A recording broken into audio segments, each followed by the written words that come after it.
Yesterday's budget, the proposals around tax, there are some taxes which are not being increased, but there are taxes that are being increased. VAT by half a percentage point, and sin taxes. I kind of feel,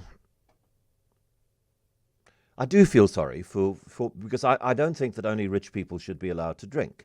I think anybody who can drink responsibly, responsible in terms of their own health and responsible in terms of the impact of their drinking on people around them and on society, if you can do that, I think you should be allowed to drink, and you shouldn't be disqualified from drinking because drinking has become something that only the wealthy can afford. But I don't think, even though the various industries are going to complain, I don't think that the sin taxes are necessarily seriously problematic. If it makes you drink a little less, then it's probably good for everybody. And if you are one of the 5 million plus people that pays personal income tax, then the biggest impact is on you, because that adjustment for inflation, which prevents your tax bill from going up when your salary goes up by inflation, that has been taken away.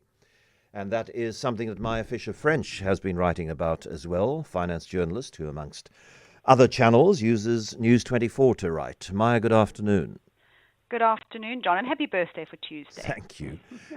Look, nobody wants, if your household spend is 20,000 Rand a month, you're paying 100 Rand more a month on VAT.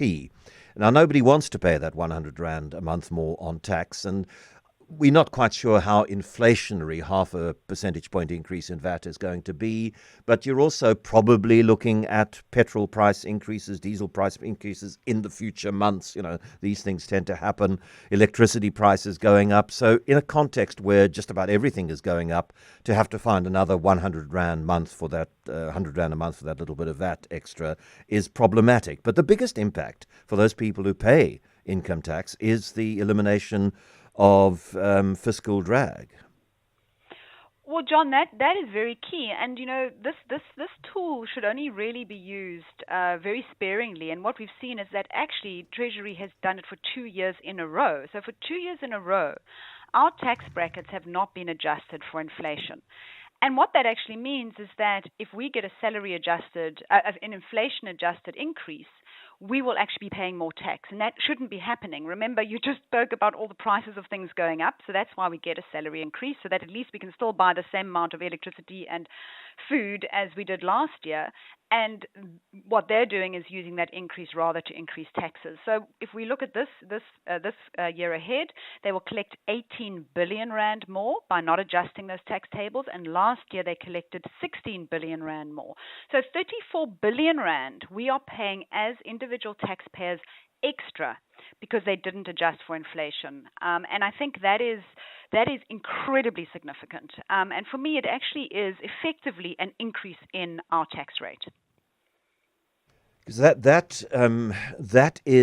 it really is significant. I was having a look at what it is doing to me, and the 175 Rand a month extra that I'm going to pay on VAT pales into real insignificance versus how much poorer in real terms I am because I'm not having my tax bracket adjusted for inflation. Absolutely. I mean, I think I did look at some figures around that. And I even looked at people, one of the big impacts everyone's forgetting about is the entry level. So we have a tax threshold, how much you have to earn before you actually have to pay tax.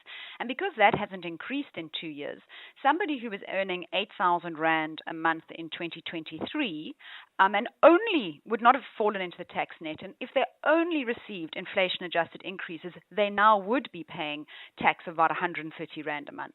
So it is really affecting the entry-level earner as well. It's not just the higher end that are being affected. And I think that is very much lost in this argument. And again, it's an invisible tax, so people just don't really understand the impact. And I think we need to highlight it because we need to understand that when government wants to spend more money, there's only one place to get it, John, and that's from you and me. And it isn't anywhere else, right? It's the residents of this country who pay it. And we need to be very, very aware of how they're collecting that tax. And I mean, I don't know, I'm sure you do. I hope I haven't put you on the spot here. Know what the the tax bracket adjustments were in the budget speech that wasn't delivered, but did have a 2 percentage point increase in VAT. Yes, so that actually adjusted fully for inflation for the first two tax brackets, and then it had a sort of not quite inflation adjustment for the rest. So they were going to collect 1.5 billion rand through fiscal drag. So we've gone from effectively 1.5 billion rand more in tax to 18 billion. So that has been the big jump there. So yes, you'll say, well, at least we're not paying 2% tax. But remember, I mean 2% extra in VAT. But remember, we're still paying 0.5% now, and we'll most likely pay another 0.5% next year. So we're going to end up with a 1% VAT increase plus 2 years of fiscal drag. So, and Lord knows what's going to happen in the next budget. So, yes, this is really big.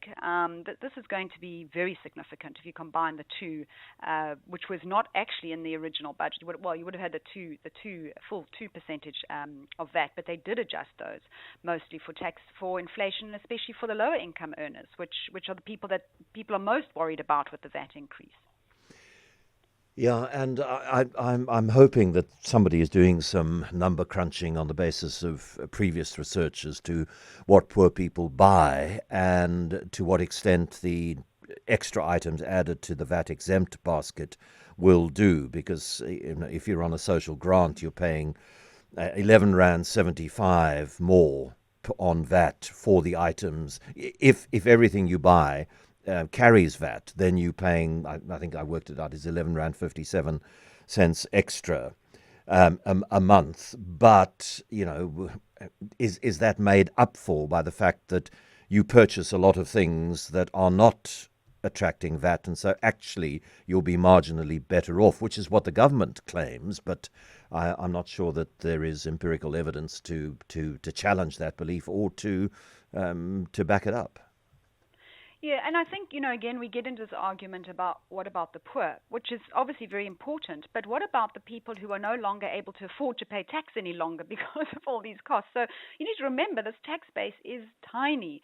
And if that is all the people that are paying tax continuously and you're taking another 32 billion from them, you're going to start running out of money, John. And I think this is a very, very real fact.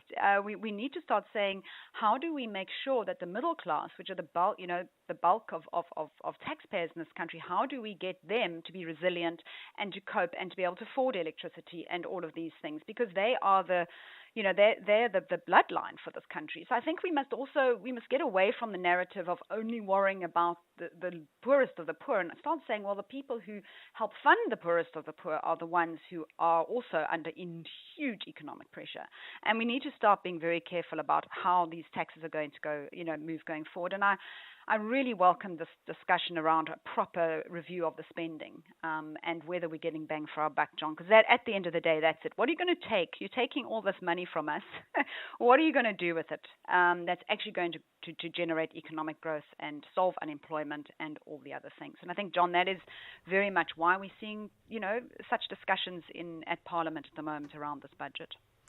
And as quite a few listeners pointed out to me yesterday, Maya, a lot of the annoyance, the anger, outrage, very strong emotions, is not so much around the quantum of the increase, but it is around the fact that we get so little for all the extra that as citizens we pay. And we pay all of this extra in ways that it is very difficult for us to avoid. And we do so in an environment where we see so much frivolous spending, so much wastage, so much corruption, and at least on the face of it, no, not on the face of it, deep down there is so little being done to stop that. So the anger comes not from a 0.5 percentage point increase in VAT. The anger comes from continuing to be the cash cow for a profligate and wastefully spending and corruption turning away from government.